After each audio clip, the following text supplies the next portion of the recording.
Combien de personnes qui sont contentes ce matin d'être dans la présence de Dieu?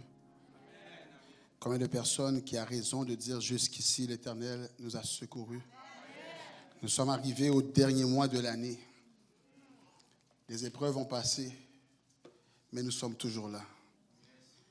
Les situations ont passé, mais nous sommes toujours là. Regarde la personne à côté de toi, dis-lui, nous sommes toujours là. Dis-lui encore avec plus de joie, tu as l'air froid ce matin. Nous sommes toujours là. Hey, 12 mois ont passé, alléluia. Il y en a certains qui sont tombés, il y en a d'autres qui aimeraient être assis à ta place, mais toi, le Seigneur t'a préservé. Nous sommes toujours là, toujours là. Gloire à ton nom, Seigneur, gloire à ton nom, Seigneur. Quel privilège pour nous d'être avec vous encore une fois, l'Église de la Mission. Et j'apporte les salutations de mon frère et de mon père. Mon frère, je lui ai dit, mais tu étais là il y a là quelques semaines. Il m'a dit, c'est pas grave, salue-les quand même de ma part. Donc, mon frère vous salue. Donc, que le Seigneur vous bénisse. Et je salue aussi mon grand ami, le pasteur Bertoli, et ainsi que Cynthia, et aussi toute l'équipe qui travaille avec eux, qui fait qu'aujourd'hui, la mission est encore debout. Amen. Non, quand je dis que la mission est encore debout, je m'attendrais à ce que tu les amènes plus fort que ça. Amen. Gloire à Jésus, gloire à Jésus. Donc, nous sommes dans la joie ce matin d'être ici, et je suis accompagné de mon épouse, mes enfants. Donc, la plus belle femme que vous voyez dans le sanctuaire, vous êtes tous belles, mais la plus belle est assise juste ici, première rangée. Amen. Donc, nous sommes contents qu'elles soient avec nous. Gloire à Dieu. Gloire à Dieu. Sans plus tarder, je vous demanderai d'ouvrir votre Bible. Vous avez le thème ce mois-ci qui est dans 1 Pierre, le livre de Pierre, 1 Pierre. Donc, moi, le Seigneur nous a conduits vers 1 Pierre 2 à partir du verset 4. 1 Pierre 2 à partir du verset 4. J'aimerais que tu ouvres ta Bible ou que tu ouvres ton téléphone pour l'application, mais pour qu'on puisse suivre ensemble. 1 Pierre 2, à partir du verset 4, nous allons lire jusqu'au verset 10 ou 11. 1 Pierre 2. Tout le monde l'a trouvé?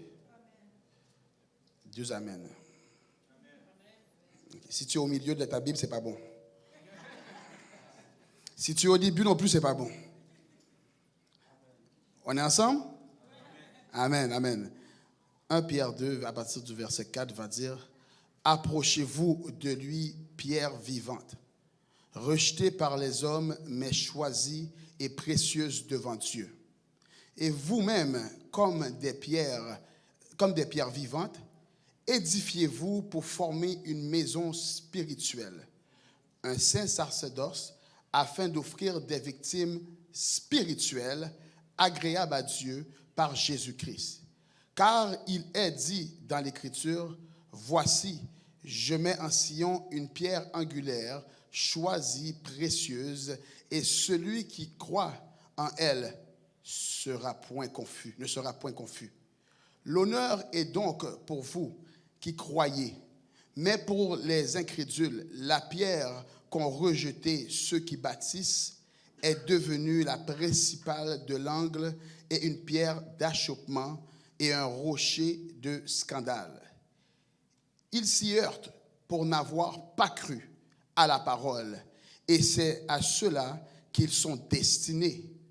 Vous, au contraire, vous êtes une race élue, un sacerdoce royal, une nation sainte, un peuple acquis, afin que vous annonciez les vertus de celui qui vous a appelé des ténèbres et son admirable lumière. Vous qui autrefois n'étiez pas un peuple et qui maintenant êtes le peuple de Dieu. Vous qui n'aviez pas obtenu miséricorde et maintenant vous avez obtenu miséricorde. Parole du Seigneur. Et si j'aurais un titre à donner ce matin à ce message, c'est « Quelle est la valeur de ta pierre ?» Quelle est la valeur de ta pierre? On peut comprendre que la valeur est relative pour chacun. Ceux qui collectionnent des objets quelconque connaisse la valeur de l'objet qu'il collectionne. Mais si je n'ai pas d'intérêt à cet objet, cela veut dire que pour moi, cet objet n'a point de valeur parce que je n'ai pas d'intérêt à cet objet. Les choses de valeur sont rares et parfois certains vont aller jusqu'à avoir une copie et essayer de modifier, mais le connaisseur de celui qui voit la modification va savoir maintenant à vue d'œil qu'il y a eu une modification, donc cela veut dire qu'il n'y a point de valeur escomptée, car ce n'est pas l'original. Regarde la personne à côté de toi, dis tu es original. Nous vivons dans un monde où est-ce que le monde aime se mettre en valeur. Nous aimons montrer ce que nous possédons, nous aimons montrer ce que nous dire, ce que nous sommes, nous aimons montrer maintenant une version de nous-mêmes, parfois qui n'est pas originale. Nous vivons dans un monde de tromperie où ce que nous voyons souvent est la version modifiée. Nous donnons parfois trop de valeur à certaines choses, trop de valeur à certaines relations qui ne sont pas vraies, trop de valeur à certaines choses qui n'ont pas la valeur que nous pensions qu'elles avaient. Et parfois après, nous allons nous poser la question, comment se fait-il que j'ai mis autant de temps, autant d'énergie pour cette chose qui n'a pas de valeur, autant de temps pour cette relation qui n'avait pas de valeur. Cela veut dire, je croyais que la relation allait quelque part, je croyais que l'amitié allait quelque part, mais elle n'était pas vraie. Elle n'était pas vraie, elle n'était pas originale. Nous donnons parfois trop de valeur à certaines choses qui ne valent pas la peine, mais je connais quelqu'un plusieurs ont essayé de le discréditer. Je connais quelqu'un que plusieurs encore aujourd'hui ont essayé de le discréditer. Automatiquement que l'Esprit du Seigneur habite en toi, tu deviens maintenant automatiquement la meilleure version de toi-même. Cela veut dire que ta valeur maintenant vient d'augmenter parce que tu ne marches plus seul, parce que tu n'es plus toi-même, parce que tu marches accompagné de l'Esprit du Seigneur. Et le fait que l'Esprit du Seigneur habite en toi aujourd'hui, le fait que tu marches maintenant pour chercher constamment la sanctification fait en sorte que ta valeur maintenant vient d'augmenter. Et lorsque tu sais que tu as de la valeur, tu dois savoir maintenant où tu dois te tenir. Tu dois savoir avec qui parler. Tu dois savoir avec qui te tenir parce que tu n'es plus n'importe qui, parce que maintenant le fait que le Saint-Esprit est en toi, tu viens de prendre une certaine valeur que l'être humain qui ne connaît pas Christ, que l'être humain qui n'a pas le Saint-Esprit ne peut pas le discerner parce qu'il ne connaît pas. Pourquoi? Il n'est pas le connaisseur que je te parlais tout à l'heure. Il ne cherche pas parce que ça ne l'intéresse pas. Mais toi maintenant qui connais quelle est l'efficacité lorsque nous marchons avec la présence de l'Esprit de Dieu en nous, va faire en sorte que ma valeur va augmenter. Cela veut dire, je ne dis pas que tu ne parleras plus à personne, je ne dis pas que tu serais enfermé dans une secte, je vais simplement dire que tu marches différemment, tu parles différemment, tu te tiens différemment, tu fais différemment. Tu te tiens debout face à l'adversité différemment parce que tu es la meilleure version de toi-même. Ils ont essayé de le discréditer, mais j'aimerais vous faire comprendre, il est encore le même hier, aujourd'hui et éternellement. Il ne change pas. Nous changeons, mais lui ne change pas. Il a agi au passé, il agit encore aujourd'hui et la bonne nouvelle, c'est qu'il agira encore demain. Pierre est un théologien pragmatique. Il associe constamment sa théologie aux devoirs de la vie chrétienne. Bien que ses thèmes principaux soient le salut et la grâce, il aborde aussi les questions relatives aux relations chrétiennes. Pierre présente Dieu comme étant saint et qui doit être imité. On peut voir dans 1 Pierre 1, maintenant 15 et 16, « Mais puisque celui qui vous a appelé est saint, vous aussi soyez saints dans toute votre conduite, selon ce qu'il est écrit. Vous serez saints, car je suis saint. » Pierre considère l'Église comme construite sur le fondement de Christ lui-même et comme l'héritière de bénédiction promise à Israël. L'Église a pour fonction à la fois d'adorer Dieu et de rendre témoignage aux autres. Je vais revenir là-dessus plus tard. Retenez ça. L'Église a pour fonction à la fois d'adorer Dieu et de rendre témoignage aux autres. Étant donné qu'il s'agit d'une institution vivante, composé de croyants individuels. Ces individus travaillent ensemble afin de s'aider mutuellement et de témoigner leur foi en Jésus-Christ. Ils encouragent le corps maintenant de Christ, Christ étant la pierre vivante suprême. Chaque croyant, frères et sœurs, chaque croyant fait partie d'une structure spirituelle. Je vais m'expliquer. Cela veut dire que le corps de Christ est composé de plusieurs pierres. J'ai dit tantôt, le titre, c'est « Quelle est la valeur de ta pierre ?» Et la pierre dont je parle, c'est toi et moi aujourd'hui. Donc, nous formons plusieurs pierres maintenant et nous formons le corps de Christ. Mais lorsque nous parlons de corps du Christ, ce n'est pas simplement l'Église, la mission. L'Église, la mission est une cellule du corps de Christ. Cela veut dire que quelle que soit l'Église dans le monde qui prêche Jésus-Christ, la parole de Dieu, Jésus-Christ, pas autre chose, fait partie du corps de Christ. Donc cela veut dire que maintenant, une fois que nous faisons partie du corps de Christ, parce que nous sommes la pierre maintenant, ici que l'apôtre Pierre est en train de parler, donc nous faisons tous partie de cette structure spirituelle qui n'est pas un bâtiment mort, mais un édifice constitué d'humains, la communauté des croyants individuels. Je vais vous faire comprendre cela, parce qu'il y en a qui me regardent avec des yeux. Cela veut dire que le fait que nous sommes tous des pierres, il parle de pierres quoi? Vivantes, je vais répéter. On fait comme ça. On parle de pierres quoi? Vivantes, pierres vivantes, exactement. Le fait que nous sommes des pierres vivantes, donc qui sont les pierres? Nous, c'est ça, nous sommes tous des pierres vivantes. Et le fait que nous sommes des pierres vivantes, cela veut dire que notre témoignage parle de nous. Cela veut dire que nous ne pouvons pas rester sans témoignage. Pour moi, il est impossible que tu sois chrétien, que tu sois né de nouveau et que tu n'as pas un témoignage. Quel que soit maintenant le degré de ta foi, c'est impossible que le Seigneur Jésus ne t'a jamais touché. C'est impossible que tu n'as rien à dire par rapport à la gloire qui s'est manifestée de Dieu dans ta vie. Et le fait que nous sommes des pierres vivantes maintenant, tous et chacun, cela fait en sorte que nous tous, nous devons travailler pour le royaume de Dieu. Amen, amen. Cela veut dire que lorsque nous parlons de pierre vivante, ce n'est pas le pasteur qui est la pierre vivante, mais c'est le corps du Christ qui est pierre vivante.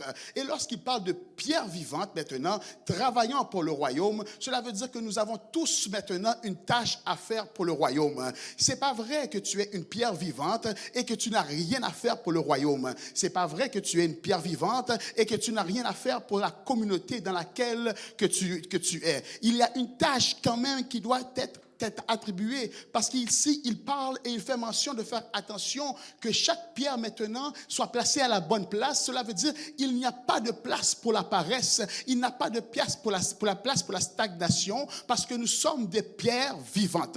Il parle de pierre vivante, cela veut dire la pierre est en mouvement, la pierre est en train de bouger. La pierre vivante n'est pas une pierre stagnante. Cela veut dire je dois comprendre premièrement qu'est-ce qu'est la présence du Saint-Esprit dans ma vie, et une fois que j'ai compris ça, je dois travailler pour le royaume. Cela veut dire que je dois impacter autour de moi. Je dois impacter maintenant mon environnement. Ça veut dire côté me passer moins béni, côté me passer je touche et je dois bénir les gens parce que je suis une pierre vivante. Touche la personne à côté de toi, dis-lui tu es une pierre vivante. Tu es une pierre vivante. Lève-toi, tu es une pierre vivante. Dis-lui ça, lève-toi, tu es une pierre. Le corps de Christ est accompagné de croyants ayant accepté Jésus-Christ comme sauveur personnel. Et il commence maintenant, l'apôtre Pierre, il commence le verset 4, il va dire, il ne dit pas éloignez-vous, mais il dit approchez-vous. Approchez-vous. Approchez-vous maintenant de la pierre vivante, de celui qui est capable de te tenir vivant.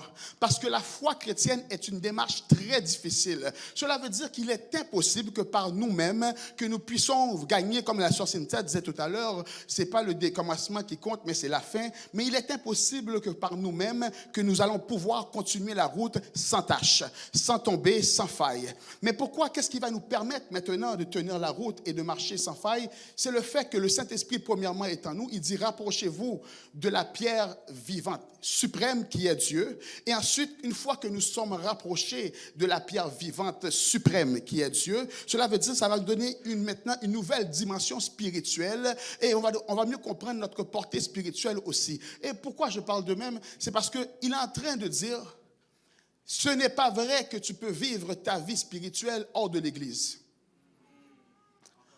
Encore, oui, c'est vrai, parce qu'il y en a que ça va sonner encore là. Il est impossible que tu vives ta vie spirituelle hors de l'Église. L'Église, c'est quoi? L'Église, c'est toi et moi. Toi et moi qui formons l'Église, qui rentrons dans le temple. Il y a un slogan dehors, maintenant, nous n'avons pas besoin d'Église pour vivre notre foi.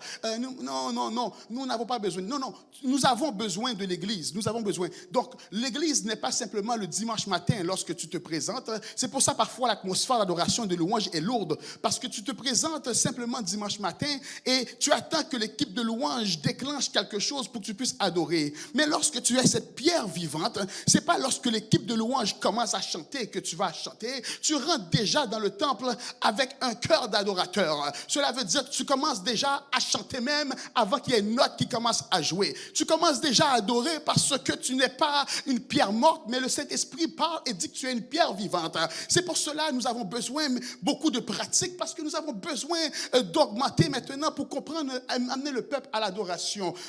Je vais aller quelque part avec vous qui n'est pas dans le texte. Dans le livre de Chroniques, lorsque Josaphat, il publia un jeûne dans tout Juda parce qu'ils étaient attaqués par l'ennemi. Les fils d'Amon venaient les attaquer. Mais qu'est-ce que j'ai aimé dans ce livre-là? C'est que Josaphat n'a pas emmené en avant les hommes les plus forts, les hommes capables. Il n'a pas cherché d'armes à combattre les fils d'Amon. Qu'est-ce qu'il a fait? Il a cherché les chantres qui étaient animés du Saint-Esprit pour aller chanter. Et le verset 22 va dire, au moment où il commençait la louange, il y avait confusion dans le camp de l'ennemi. J'aimerais te faire comprendre, la pierre vivante que tu es, lorsque maintenant tu fonctionnes et tu marches constamment avec le Saint-Esprit en toi, va faire en sorte que tu vas te démarquer et va faire en sorte que tu ne marcheras pas selon les circonstances, tu ne marcheras pas selon les problèmes, mais moi je marcherai parce que je suis une pierre vivante. Cela veut dire, j'avance parce que le Seigneur est avec moi. Je ne sais pas où est-ce que je vais, mais j'avance parce que le Seigneur est avec moi. Je tourne parce que le Saint-Esprit m'accompagne. Cela veut dire, j'ai déjà mon cœur d'adorateur. J'ai déjà un chant, même avant que l'équipe de louange chante, parce que je suis la pierre vivante. La pierre vivante. La pierre vivante. La pierre vivante est le corps du Christ. Il est en train de mentionner, il dit que rapprochez-vous. Cela veut dire, premièrement, lorsqu'il dit rapprochez-vous, c'est de se rapprocher de celui qui est capable de nous faire continuer la route. Et ensuite, il parle d'un rapprochement de pierres ensemble. Pourquoi les pierres doivent se réunir ensemble? Parce que les pierres maintenant doivent faire un fondement pour tenir l'église. Pas l'église bâtiment, mais la communauté. Donc, il doit y avoir plusieurs pierres qui se retournent. Mais j'aimerais vous faire comprendre quelque chose, la mission. Qu'est-ce qui est bien avec le Seigneur? Le Seigneur, lorsqu'il parle de pierres, parce que plusieurs pierres, des fois, ont été rejetées par d'autres. Nous sommes tous des pierres et parfois, nous avons été rejetés, identifiés par d'autres personnes. Je m'explique. Cela veut dire, à cause du passé que j'ai, peut-être il y en a qui vont m'identifier par mon passé. Peut-être parce que par quoi j'ai vécu. Il y en a qui vont m'identifier par mon parcours passé, mais ils n'y verront pas maintenant la nouvelle créature que je suis en Jésus-Christ. Ils ne comprendront pas maintenant ma nouvelle démarche. Mais Jésus-Christ, lui ici, on parle de Jésus qui est en train de dire, rapprochez-vous, mes pierres vivantes, quelle que soit la forme que tu as, quel que soit ton background, cela ne m'intéresse pas, mais ce qui m'intéresse, est-ce qu'aujourd'hui, tu marches, alléluia, dans la sainteté? Est-ce qu'aujourd'hui, tu es capable maintenant de déclarer haut et fort que je suis ton sauveur personnel? Il ne regarde pas le background ni ton passé, qu'est-ce que tu as fait, mais il regarde aujourd'hui quel chemin tu veux prendre. Quel chemin? Regarde la personne à côté de toi, dis quel chemin nous prenons. Rejeté par les hommes, rejeté par plusieurs qui ne connaissent pas ta valeur. Dans l'introduction, je parlais que lorsque nous n'avons pas d'intérêt pour quelque chose, nous ne connaissons pas sa vraie valeur. Je ne sais pas dans quelle relation que tu as essayé d'entretenir depuis longtemps. Je ne sais pas depuis combien de temps que tu essaies de te faire valoir auprès de certaines personnes et tu vois ces échecs constamment. Mais Dieu veut te faire comprendre ce matin qu'auprès de lui, tu as une grande valeur. Pourquoi? Parce que le Créateur donne toujours de la valeur à sa création. Le Créateur ne va jamais délaisser sa création, mais il va enchérir, embellir sa création. Le Créateur, son but à lui, c'est de mettre en valeur ce qu'il a créé. Je n'ai jamais vu un Créateur qui a dénigré sa création. Le Créateur va toujours mettre en valeur la création. Et aujourd'hui, j'aimerais te faire comprendre, quel que soit le chemin que tu as essayé de prendre et tu as été rejeté, tu as été mal comprise, tu t'essayes de rentrer, laisse faire ça parce que tu as une grande valeur auprès du Seigneur. Édifiez-vous, édifiez-vous. Nous vivons dans un temps où est-ce que tout le monde a une opinion. Surtout en plus, sans être spécialiste. Plusieurs pensent détenir la vérité, sans fondement. Mais ici, on parle d'un rapprochement vers Dieu. Et ensuite, la valeur que nous avons en Christ, il est en train de nous faire comprendre que si nous sommes l'Église qui n'est pas un bâtiment, mais chacun d'entre nous maintenant, les pierres qui sont placées, nous sommes en train de former l'Église. Cela veut dire, oui, nous avons besoin de ce lieu-là pour nous rencontrer. Parce que l'Église, c'est quoi? C'est moi et toi qui prions le Seigneur. C'est ma pierre avec ta pierre qui se colle et qui fait une fondation maintenant pour que pouvoir aller faire d'autres choses. J'aimerais vous faire comprendre. Ici, l'apôtre Pierre est en train de parler et il nous fait mention que il est impossible de rester les bras croisés. Parce qu'on parle d'une pierre vivante. Cela veut dire, je vis ma vie spirituelle seule, je répète. Ça ne fonctionne pas parce que l'apôtre Pierre ne parle pas de vivre la vie spirituelle seule, mais il te parle de te rapprocher des uns et des autres afin de vous fortifier les uns les autres. Oh, nous critiquons souvent l'Église par ses défauts, mais il faut comprendre qu'il n'y a pas de corps parfait. Tous les corps ont des défauts. Tous les corps, alléluia, ont des défauts, mais l'Église est un endroit où est-ce que les imparfaits servent le Dieu parfait. Le corps définit bien le symbole d'unité. Parce qu'il y a une bénédiction lorsque le corps est réuni et que le corps avance d'un même pas. Ensemble, pour faire avancer le royaume de Dieu. Nous sommes au verset 5, il dit « Édifiez-vous pour former une maison spirituelle ». Cela veut dire que lorsque maintenant nous sommes réunis ensemble et lorsque chacun nous comprenons notre mandat, cela veut dire que le corps ne peut pas avoir sa tête de l'autre côté, ses bras de l'autre côté. Le corps doit être uni pour pouvoir avancer. Et c'est lorsque le corps est uni et qu'ils avancent ensemble, cela veut dire tout maintenant est relié et tout est connecté ensemble. C'est là qu'on va voir les fruits maintenant et les fruits que nous avons en tant que pierre vivante. C'est pour cela maintenant que lorsque nous marchons pas dans l'unité, et on peut constater aujourd'hui dans le monde spirituel que nous vivons, il y a trop de divisions dans le corps de Christ. C'est pour cela aujourd'hui qu'il y a peu de puissance dans l'Église. C'est pour cela maintenant aujourd'hui qu'il y a peu de gloire dans l'Église, peu de guérison dans l'Église. Mais lorsqu'il y a unité encore, lorsque chacun comprendra le rôle qu'il jouera dans le corps de Christ, les boiteux repartiront debout, les attristés partiront avec joie et la paix, les malades repartiront guéris, parce que lorsque le Saint-Esprit est parmi nous, il n'y a pas de défaite, c'est succès garanti. Lorsque le Saint-Esprit est parmi nous, cela nous fait comprendre que le Saint-Esprit qui est parmi nous fait faire en sorte que tout peut être transformé parce que ce n'est pas nous qui parlons, mais l'Esprit de Dieu en nous qui agit. Le salut n'est pas qu'une affaire personnelle comme plusieurs pensent. Le salut est personnel, oui. Entendu ça? Oui. Faites pas comme si vous n'avez pas entendu, moi aussi j'ai entendu. Le salut est personnel. Ce sont mes affaires, ce ne sont pas tes affaires. Oui. Il implique maintenant aussi une participation à une communauté de croyants. C'est ce que l'apôtre Paul est en train de dire, Pierre est en train de dire. Je n'invente rien, je lis la parole. Et ensuite, lorsque maintenant les pierres sont réunies, il y a des choses merveilleuses qui sont en train de se passer. Parfois, nous critiquons, mais est-ce que tu es assis à la bonne place? Nous critiquons, mais est-ce que tu es en train de bouger à l'église ou tu es simplement en train d'être assis? Je sais, chicanez-moi pas après, ok? Ok, mais je parle, ok, le Saint-Esprit. Pasteur, après, je vais partir tout de suite après, ok? Est-ce que tu es simplement assis et tu regardes simplement le train passer, voir les gens agir, le comité agir, l'équipe agir? L'Église est constamment en requête d'ouvriers. L'Église constamment est en quête, c'est pas seulement ici, chez nous aussi c'est comme ça. Oui, c'est constamment en quête d'ouvriers. Donc la moisson est grande et quoi? Il y a peu d'ouvriers. Mais ici, le Seigneur est en train de parler et il est en train de te dire, tu ne peux pas rester maintenant assis simplement parce que tu es une pierre vivante. Regarde la personne à côté de toi, dis, tu lui as une nouvelle identité. Tu as une nouvelle identité. Cela veut dire que tu es vivant, tu bouges maintenant, tu bouges et tu peut-être même fracasses des choses pour la gloire du Seigneur, la gloire du Seigneur. Et on parle ici de pierres vivantes qui sont réunies ensemble et qui forment un édifice qui est l'édifice du Seigneur, le royaume de Dieu. Et lorsque le royaume de Dieu est en pleine opération, où est-ce que les pierres sont réunies à la bonne place, va faire en sorte que des choses que nous ne comprenons pas vont se passer. Parce qu'ici, il va dire un saint sacerdoce. Je vais vous expliquer pourquoi.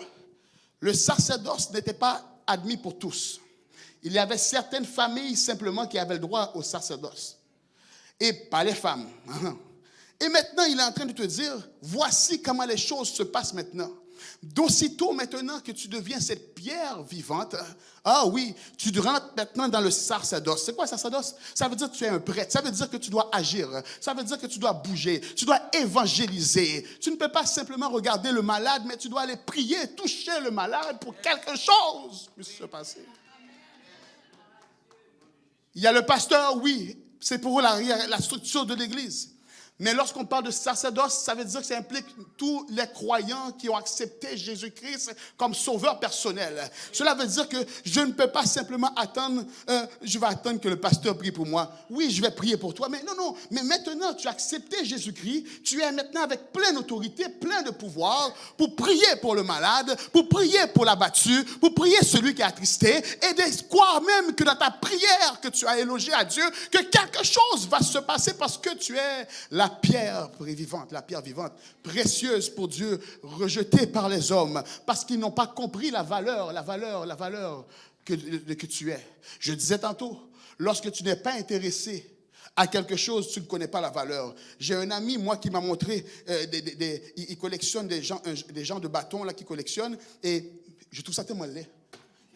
Aucun sens. Mais il me parle, je fais, mais parce que je ne veux pas le décourager. Mais je trouve ça, mais lui est excité parce qu'il est rendu à 225 bâtons. Mais pour lui, c'est bien. Et il reconnaît maintenant quelle est la valeur de ce qu'il collectionne parce qu'il me parle de valeur monétaire. Mais moi, ici, je suis en train de te parler de valeur au niveau spirituel. Cela veut dire que maintenant, je semble petit peut-être physiquement, mais spirituellement, je suis grand. Je semble petit peut-être par mon background. Je semble avoir peu de connaissances, mais le Saint-Esprit en moi va faire en sorte que des choses extraordinaires vont changer. Un sacerdoce royal, cela veut dire que tu rentres dans une nouvelle dimension, nouvelle identité, nouvelle fonction. Mais tout ça nous est réservé. Mais quelle est notre participation pour pouvoir obtenir cela? Voyez-vous, nous vivons la génération où est-ce que nous voulons tout recevoir sans faire d'efforts. Oui. Pasteur, je suis désolé. Oui. La génération qui veut tout recevoir sans faire d'efforts. Moi, c'est moi, tout m'est dû. Non, c'est pas vrai. Tout n'était pas dû. Tout est accessible, mais tu dois travailler pour pouvoir avoir cela.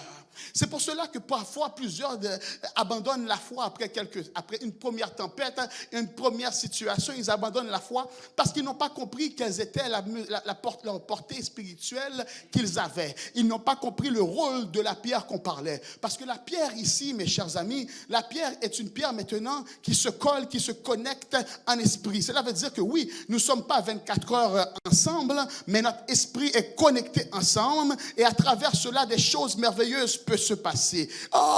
Plusieurs les critiquent et se heurtent à cela, à cette pierre, parce qu'ils ne connaissent pas l'immense portée spirituelle. Cela me fait penser au psaume 115, versets 4 à 8, va dire « Leurs idoles sont de l'argent et de l'or.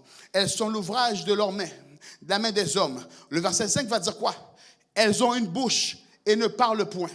Elles ont des yeux et ne voient point. Elles ont des oreilles et n'entendent point. Elles ont un nez et ne sentent point. Elles ont des pieds et ne marchent point. Elles ne produisent aucun son dans leur gosier. Ils ressemblent à ceux qui les fabriquent.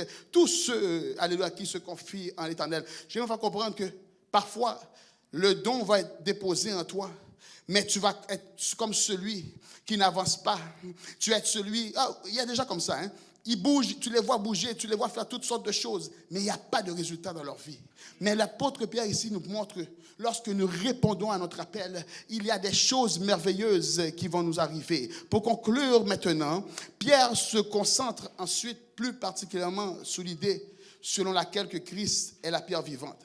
L'Église est bâtie sur le fondement solide sur lequel on peut y construire un bâtiment. Pourquoi je parle de bâtiment? C'est parce qu'on parle de pierre vivante maintenant et on parle de l'Église. Et le bâtiment que nous parlons, c'est le bâtiment spirituel, pas physique, pas physique. Ça va disparaître. Mais la fondation maintenant, c'est ce qui prend le plus de temps dans la construction. Cela veut dire souvent, nous voulons obtenir les choses d'en haut. Après 2 petits coups de prière simplement. Mais non, ça demande de l'entretien, ça demande du temps. La fondation est importante, c'est ce qui va te faire tenir, c'est ce qui va faire en sorte que tu ne tomberas pas. C'est pour cela que Matthieu 7, 24, 7 va dire, c'est pourquoi que quiconque entend ces paroles que je dis et les met en pratique sera semblable à qui? À un homme prudent qui a bâti sa maison sur le roc.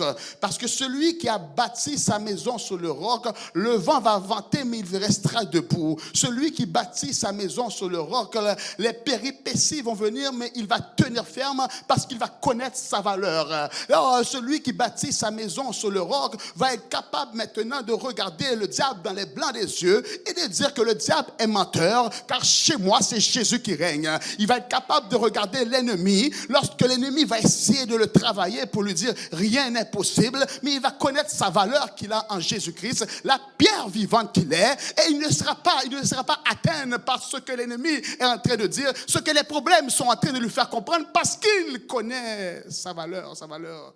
Et maintenant, il bâtit sa maison sur le roc.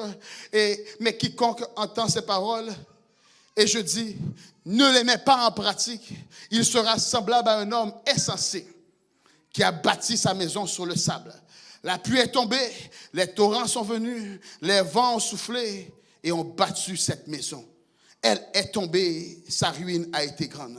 Cela fait comprendre, mes chers amis, c'est que lorsque nous parlons de maison bâtie sur le sable, c'est une figure de style. La maison bâtie sur le sable, c'est où est-ce que Jésus n'est pas présent. La maison bâtie sur le sable, c'est lorsque tu ne comprends pas ton identité, qui tu es, et tu n'es pas cette pierre vivante qu'il est en train de mentionner, et que tu marches constamment selon ce qu'on t'entend, ce que tu vois. Mais ici, il est en train de dire, de chercher la présence du Seigneur. Celui qui ne considère pas Christ comme la pierre nécessaire pour achever la construction de sa maison, va être constamment en train de recommencer. Amen.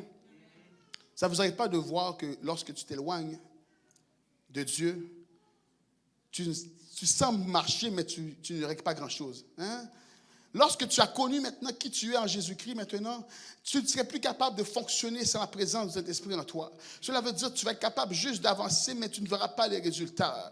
Oh, ce matin, j'aimerais que tu refuses d'être juste un consommateur, mais que tu sois un participant. Parce que lorsque nous sommes des participants, on voit la grâce et la bénédiction qui nous est réservée. Donc, il va dire que vous êtes une race élue, un sacerdoce royal, une nation sainte, un peuple acquis, afin que vous annonciez. Voilà ce que je disais tantôt. Tu ne peux pas être une pierre vivante et rester assis. Afin que vous annonciez les vertus de celui qui vous a appelé des ténèbres à son admirable lumière. Plusieurs cherchent à briser ces liens que nous avons, qui est maintenant notre relation avec Dieu. Plusieurs cherchent à briser maintenant cette pierre maintenant que nous sommes. Plusieurs cherchent à discréditer maintenant notre croyance. Est-ce que c'est vrai? Non. Plusieurs cherchent. Mais j'aimerais vous faire comprendre, mes chers amis, ce n'est pas d'aujourd'hui que plusieurs ont essayé et Jésus est encore là. Ce n'est pas hier qu'ils ont essayé de briser l'Église, mais l'Église est encore debout. Oui, lorsque je parle de l'Église debout, ils peuvent prendre le bâtiment, mais nous serons encore debout. Ils peuvent brûler, faire qu'est-ce qu'ils veulent avec le bâtiment. Mais nous, en tant que pierre vivante, réunis maintenant, animés de même esprit, nous serons capables, alléluia, de faire descendre le feu et, alléluia, pour que les transformations puissent être possibles, pour que les guérisons puissent être possibles, parce que nous sommes maintenant les pierres vivantes cherchées par le Seigneur. Il va dire dans Matthieu 16, 18, alléluia, moi je dis que tu es pierre et que sous cette pierre, je bâtirai mon église et que les portes du séjour des morts ne prévaudront point contre elle. Mais ici, lorsqu'il parle que tu es pierre, c'est pas la pierre, c'est pas Pierre qui parle, mais c'est Pierre, nous ici, nous autres ici, les enfants de Dieu, les rachetés de l'Éternel, les saints maintenant qui voulons faire la volonté de Dieu. Il parle à nous maintenant, le fait que maintenant, moi que je suis la pierre, toi tu es la pierre, toi tu es la pierre, nous formons le corps de Christ. L'Église dépend de cette pierre vivante. Le monde dépend de cette pierre vivante. Mais j'aimerais vous faire comprendre, la mission ne reste pas maintenant assis à attendre que les autres te donnent de la valeur. Parce qu'auprès du Seigneur, tu as déjà de la valeur. Tu es une reine, tu es une princesse, tu es une race élue, une nation sainte. Cela veut dire que tes parents t'oublient, que ta famille t'oublie. Mais maintenant, tu rentres dans une nouvelle famille, maintenant qui est la famille du corps de Christ. Une nation sainte. Cela veut dire, la nation sainte, c'est pas nation maintenant, je parle telle langue, tu parles telle langue. C'est nous tous qui avons cru et qui avons accepté le Seigneur Jésus-Christ. J'aimerais faire comprendre pour conclure. Tu as de la valeur auprès du Seigneur. Tu n'es pas n'importe qui, mais tu as un appel aussi sur ta vie. Donc cela veut dire que tu dois rester connecté au Seigneur pour comprendre quel est l'appel qui est sur ma vie. En tant que pierre vivante, l'Église qui sommes des pierres vivantes, qui marchons pour servir le Seigneur, cela veut dire que la pierre vivante est constamment en mouvement, constamment en train de bouger. Cela veut dire je bouge pour aller atteindre ceux qui n'ont pas encore connu Jésus. Je bouge maintenant pour que l'Église puisse grandir, la communauté puisse évoluer, pour pouvoir aller chercher encore plus de gens qui ne connaissent pas Jésus, parce que nous sommes des pierres vivantes, précieuses aux yeux du Seigneur. Que le Seigneur vous bénisse.